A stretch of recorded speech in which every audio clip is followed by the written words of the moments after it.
Bonjour à toutes et à tous et merci de votre fidélité.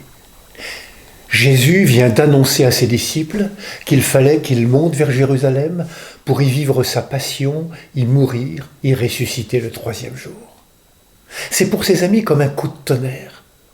Comment celui qui nous a appelés et que nous avons choisi de suivre, celui qui est le Messie, peut-il subir un tel sort ? C'est dans le contexte impossible. Et pourtant, jusque-là, Jésus a parlé du royaume des cieux. Maintenant, il parle de son propre avenir, comme d'un nouveau commencement. Le premier commencement était son départ en mission, après sa tentation dans le désert. Et voici aujourd'hui le second, sa montée vers Jérusalem. Elle sera un chemin de croix. On comprend alors qu'il invite à ce moment de sa vie ses disciples pour les aider à réfléchir. Si quelqu'un veut marcher à ma suite, qu'il renonce à lui-même, qu'il prenne sa croix et qu'il me suive.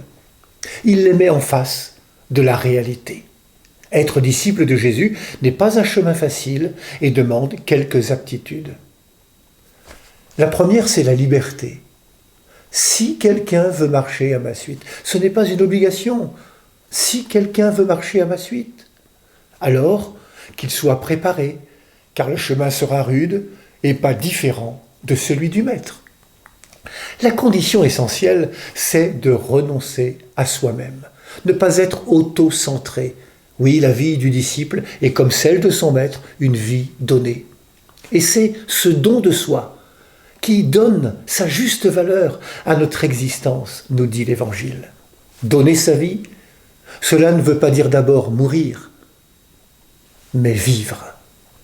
Et vivre pour Dieu et pour les autres. Regardons Jésus. Le don de sa vie ne commence pas au moment de son arrestation, ni à plus forte raison sur le calvaire. En Galilée, il se laisse manger par la foule, par les malades, par les miséreux, les affamés de son époque. Sa mort est dans la trajectoire directe de toute sa vie. Et pour nous, il ne s'agit pas d'attendre les grandes circonstances où nous pourrons exercer notre générosité. Il s'agit de commencer maintenant. Commencer, c'est faire un pas vers Jésus, le premier de cordée.